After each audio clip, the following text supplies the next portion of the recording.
This is odd.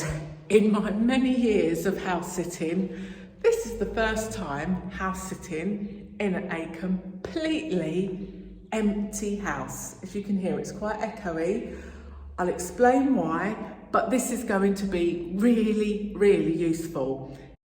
Back in an empty house, and Terry is very confused. Aren't you, Terry? He's very confused. He's walking up and down. There's no furniture, there's no cat. It's all echoey.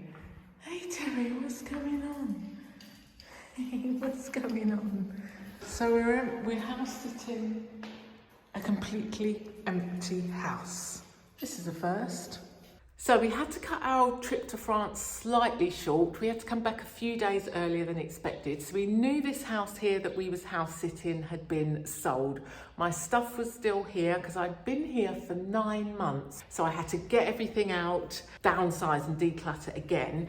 So before going to the UK, I'd been house sitting and looking after a cat, a beautiful cat that actually, as her owner pointed out, has spent more time with Terry and I than with her owner. Mal, the cat, is an absolute sweetheart. She was a nervous little rescue. Terry had never lived with a cat before when we first got here, and the two of them quickly got used to each other, and actually Mal turned into the annoying little sister that Terry never knew he had. And he totally proved his kind, gentle, unbothered, easygoing nature.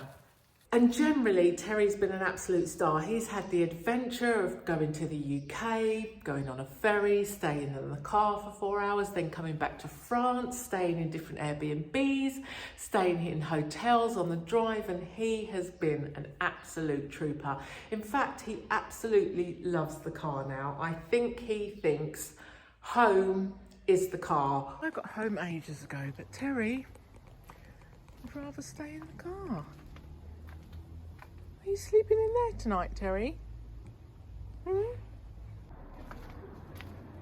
Terry, you cannot spend the night in the car. Are you coming in? Doing it again. He would love van life. Terry, I know the house is empty, but you can't stay in the car. I've put your bed in. Terry, you can't stay in the car, sweetie. Or home is wherever I put his bed. And all this after living in a cage for 8 years. So we came back, and there's all this sorting out and decluttering and moving stuff into storage while trying to downsize a bit as well and get rid of more stuff. But guess what? When we come back, the mayor has been killed. If you don't know who the mayor is, the house is on a little square, and I call him the mayor because this little dog thinks he is in charge of the square. He would watch our comings and our goings, and he was just really had a lot of attitude. But anyway, sadly, he got mauled, bitten to death by 2 dogs, which is ironic because it's one of the challenges making me rethink about the country where I want to live. So, packed up my stuff, sold some bits, put it into storage, and then it was on the road again to go and visit my friend Cindy down in central Portugal, because she is also leaving, and I had to go and spend some time with her and spend some time on her wonderful farm before she disappeared out of the country. Now, if you saw my last video, you would have heard me talk about things just flowing and working out and serendipity now that I've decided to take a different course, rather than life just like being stuck and there just being roadblocks. You could not make this stuff up.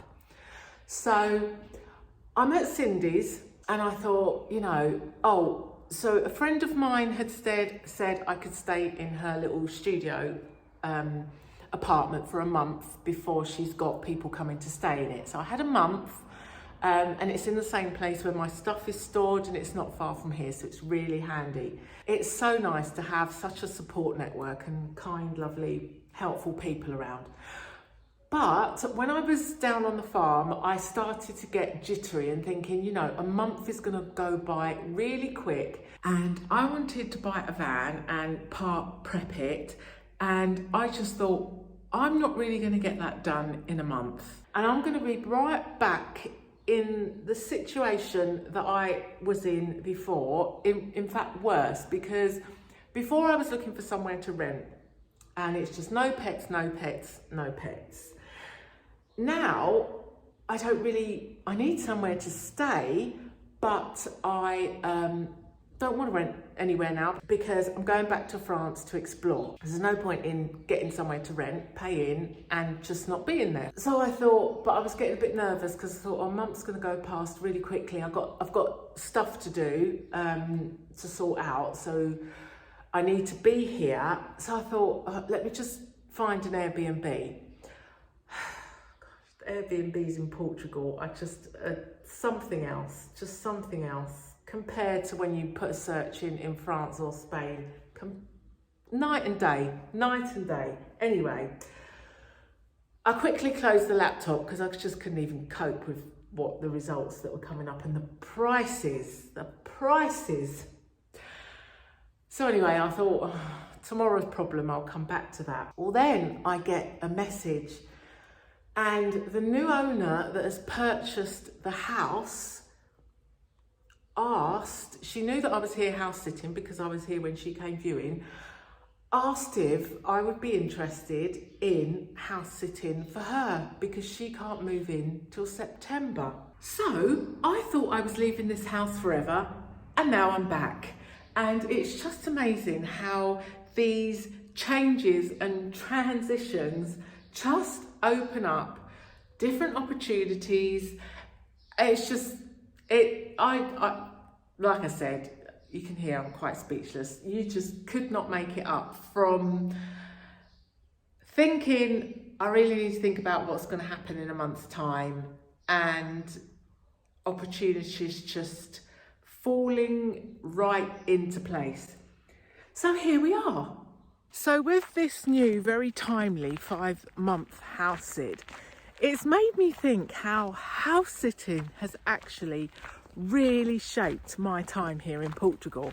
I mean, it was supposed to be just a little bit of house sitting to get to know Portugal originally to start with, but then the house sitting itself was just so much fun. I mean, the connections I've made, the things I've got to see and learn about Portugal, the people I've met, the opportunities, and all the animals that have come and sadly gone, because a few of them have passed away, where I keep in touch with the owners, and that's the saddest thing about house sitting, they do let you know, but they've just all been such a part of my life. And it really has, or did and has still actually, brought about a completely unexpected life for the past 5 years, and I couldn't have wished it any other way. It's also got me thinking that it's better to just embrace life's curveballs and how unexpected changes can bring new opportunities that we are better off going with, rather than just trying to force and plan and steer things the way we think they should be going. So anyway, we shall continue to see what life brings us. At the moment, although don't hold me to it because I could change my mind, at the moment I am thinking I want to do, I was just about to say not a full van conversion. Right, this is where my thoughts were. I really did not enjoy a lot of my driving to the UK and back to France and around France. Not because I didn't enjoy the driving, because I absolutely love driving. What I didn't enjoy was the pressure of having to be at accommodation at a certain time, because sometimes you kind of think a certain section of the journey is going to take a certain amount of time, and then you do it a lot quicker than you expected, and sometimes things take a lot longer than expected because you see somewhere lovely that you want to stop. So I want that freedom of not having to find accommodation that accepts dogs, although it is very easy in France and Spain compared to Portugal, but I just want that freedom.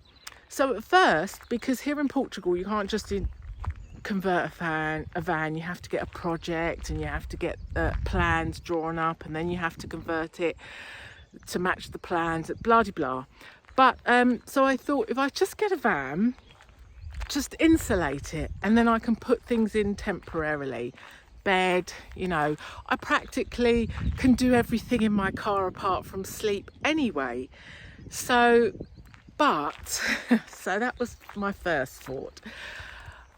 But then when I got this house sitting, I thought, right, I am staying put for sure in one place for 5 months ish.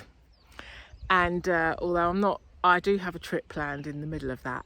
But I've got a lovely yard in the garden, you know, hard surface, concrete area. I've got, you know, PowerPoints. I've got the space to work on a van. So then I thought, well, maybe I will go for a full conversion. I've got the name of someone that does the project and can do the paperwork and the plans, what you need for the IMT inspection. But anyway, like I said, I'm always changing my mind, so I don't know, but that is where we are now. And for those of you that keep suggesting I live in a van, I am not living in a van.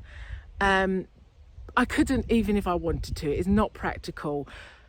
When you see people living in vans off YouTube, what they're often not telling you is the property, or the whether it's an industrial unit or a apartment or somewhere where they keep their stuff, or they've got a base, or they've got family, they've got mum here, sister there, brother there. They have got bricks and mortar resources somewhere. You are seeing the highlights, and even if they haven't, I don't care. That's not for me. I'm not living in a van full time as my housing solution. But what it is a solution for is exploring France, or anywhere for that reason, and travelling backwards and forwards to the UK without having to worry about accommodation and booking and finding and being restricted to accommodation. But anyway, that's where we are now. Continue to come along. It's really a lot of fun having you come along with me. That's it.